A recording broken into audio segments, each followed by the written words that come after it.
Hey there folks, John here with Through My Lens, and today I'm coming to you with another knife review. Today we're going to be looking at this Chris Reeve Sebenza 31. It's a large Sebenza. It is the newest iteration of the Chris Reeve Sebenza, unless you've been living under a rock and don't know that the Chris Reeve Sebenza has recently been updated and upgraded with some very slight, subtle, but significant new features that bring the Sebenza into the next generation. Fans of Through My Lens will know that a couple of months ago I picked up this Sebenza. This is a Sebenza 21 that is a Blade HQ exclusive. This model could only be purchased from Blade HQ. It's no longer available. I believe it was a limited edition run. And it has the carbon fiber inlays. And you can tell that this is a 21 and this is a 31 because the 21 has this locating or fixturing hole that Chris Reeves used to use on the Sebenza in the manufacturing process. That is no longer featured on the 31. Apparently they changed their processes a bit and it's no longer required. And I have to say that's an improvement. I like the cleaner look of the handle scales. It doesn't bother me it's not a big deal. It really doesn't bother me at all on the 21, but I do see it as an improvement. It is a cleaner look that I appreciate.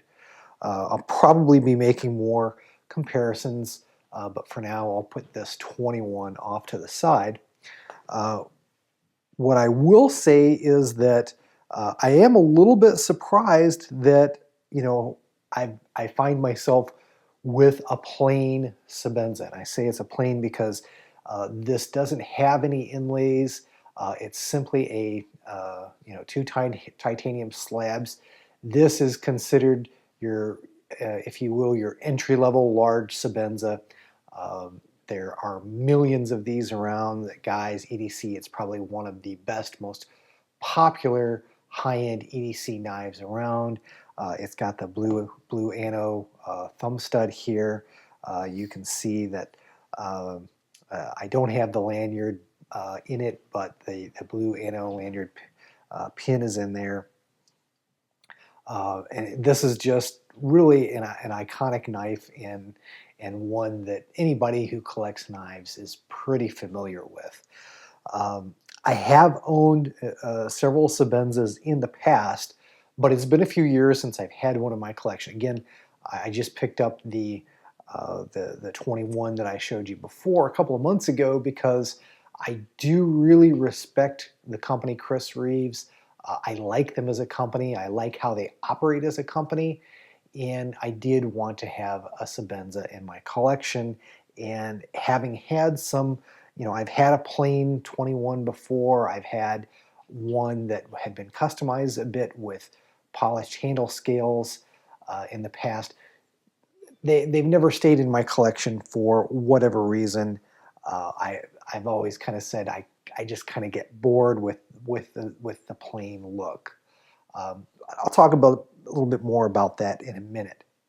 But why don't I go ahead and discuss a little bit more about some of the new things about the Sebenza 31. We did talk about that aesthetic difference with the locating hole. One of the bigger functional differences is the fact that the knife now has a little bit different lock interface. You probably won't be able to see it here in the video, but where the lock bar interfaces with the blade tang, they now have put in a ceramic ball so that you no longer have that titanium on titanium interface. For the most part, Chris Reeve knives have never had a big deal with that. Every once in a while you would read that users might have an issue, but for the most part, if they did get some lock stick due to that titanium on titanium interface, a number 2 pencil with some graphite just to slick it up made all the difference. But so many knife companies have gone to having a bit of a change in how the lock bar interfaces with the blade tang. In most cases, probably the most popular way that manufacturers have dealt with that particular issue is to put a steel lock bar insert. But Chris Reeves decided to go with a ceramic ball instead. Not exactly sure why. I don't consider myself to be a CRK expert. It is an interesting choice, though. So another area that the knife has been changed ever so slightly is in the area here in front of or rather behind the thumb stud that your thumb goes into when you go to open the knife. There's been a little bit more of a relief cut put in here. It may be difficult to see. Let me just hold these up to the camera. But there is just, they've put a little bit more relief in here than on the 21, so that it's your thumb kind of glides in there now. There's more of a ramp there on the 21, which I think is, again, just a slight quality of life improvement, not a big, huge change in any by any stretch of the imagination. In terms of the blade remains unchanged. Now, supposedly, the 31 is a little smoother and a little easier to deploy than the 21. I've been, testing this for a few days now, and I can't necessarily say that I see a big difference in how the two knives deploy, quite honestly. Some people may notice that difference. I don't. This knife is a little bit older, so it's been fairly well broken. This one is obviously newer with a birth date of February of 2020. So it's possible that with the improvements that this knife now feels like a broken-in Sebenza 21. That's entirely possible. But again, it's a pretty slight improvement, if at all. You will notice a little bit difference in the blades here. Both of them have a stonewash finished in the upper portion of the blade. This one's got a stonewash on the lower belly area. This one has a little fancier polish finish, but then that's because, again, this is a little fancier, little more prestige version of the Sebenza than this plain Jane one. You may notice that also there is some wear here that's not present on my 21. I did pick this up used, and that's one of the things that I kind of like about the Sebenza, is that you can almost always find one on the pre-owned market, even a model like the 31 that's only been out for a month or two. This was kind of a catch and release, I think, for a guy who had it for a little while. There are a few snail trails here, and again, there was some wear on the anodized thumb studs. Didn't bother me in the least. You can always send these back to CRK to get those thumb studs replaced if you want, as well as they'll apply a new finish to the handle scale as well that'll get rid of those snail trails for about 30 seconds until you put new ones on there. That seems to be a pretty common thing that happens to this finish, is it shows those snail trails pretty readily. The other big thing to probably talk about in terms of differences with the Sebenza 31 is the pocket clip. I'll put that there. I'll put my 21 next to it, and you can see that there is a bit of a difference. The Sebenza 21, the pocket clip, just kind of goes straight and aligns along the lock bar here, whereas in the 31, it's now got more of a cant and now kind of terminates here on the frame. So that does a couple different things for you. When you carry the knife in the pocket, it cants a little bit more and makes it just a little bit easier to extract from the pocket. Not a big deal, but the other kind of nice thing that it does for you is that it gives you a lock bar stabilizer. The pocket clip then kind of makes makes it such that it's a limiter for the lock bar, so that it cannot experience any over travel. Not that I think you could bend it that far anyway, but it can serve in that kind of capacity. So that's probably, that may not be all the changes. Again, I don't profess to be any kind of a Chris Reeve knives aficionado or expert, but those are the changes that I have noted and that I am aware of. Haven't disassembled this one yet, so there may be others.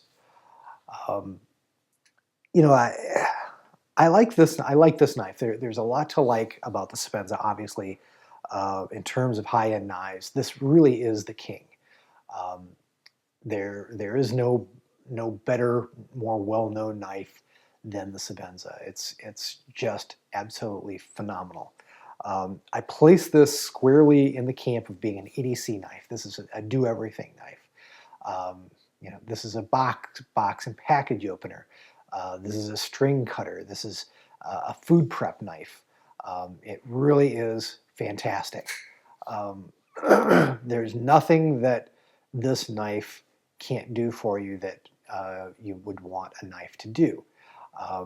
It can certainly, with this length of blade, it's I think about a 3.6 or maybe even a 3.7 inch blade, plenty long enough to flex into a defensive posture or usage if required. So this really is a nice jack of all trades, and that's, you know, one of the things that makes it such a fantastic and such a beloved knife in the knife community. As I mentioned before, I've had plain Sebenzas before, and they've kind of made me bored. So why did I pick this one up? Well, for one thing, I wanted to see what the fuss was about with a 31 over a 21. I just kind of wanted to experience it for myself. I think, and again, I'm real uncertain about this at this point. I think what I want ultimately is a 31 with the black micarta inlay.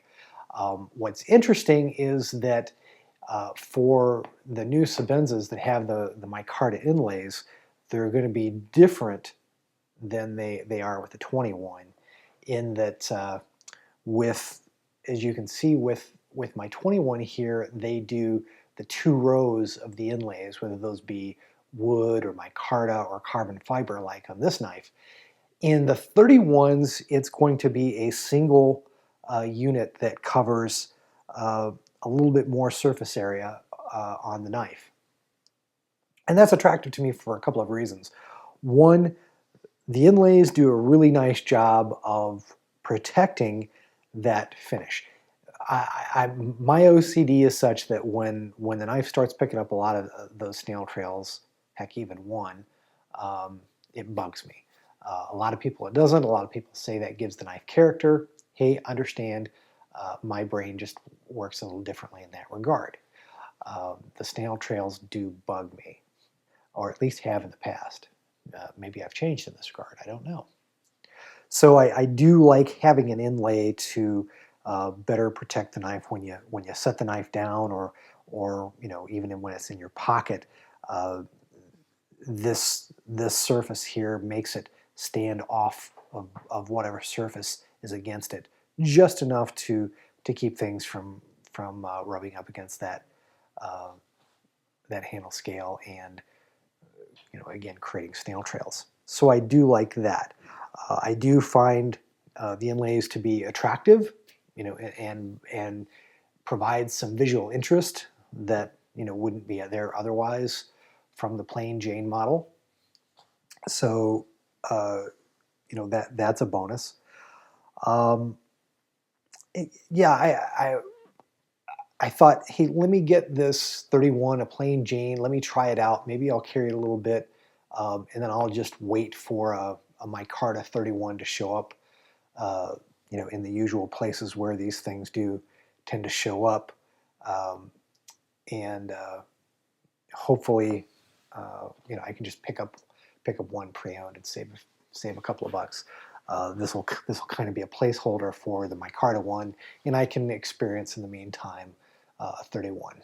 And I'm really not certain that I may do that. I may not. If I wanted to, I've said in the past that one of the Sebenza 21s, large Sebenza 21s that I had in the past, the handle scales were completely polished out with a brushed finish, very similar to the finish that's on this 21, and I do like that finish, very nice. I had kind of forgotten the appeal of the plain finish, and it just has its own unique appeal. It has an interesting surface texture. There's something there that's almost like peach fuzz, is what I'll describe it. That it's a very interesting tactile sensation when you run your thumb or your finger over that surface. It's almost like there's just a little bit of texture there that kind of reminds me of when you run your hand over a peach. And a lot of people may think I'm crazy for saying that, but that's just kind of what it reminds me of. So I could do that. I could, if I keep it, I could send it in, and I think I would want a double thumb stud on the knife.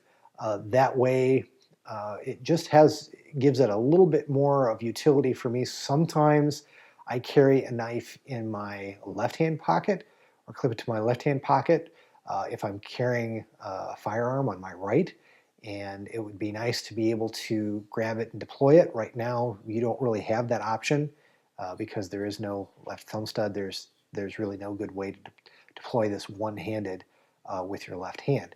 And for me, it would have more utility and value with a double thumb stud. So I could send it in, and that would be, very inexpensive to do that.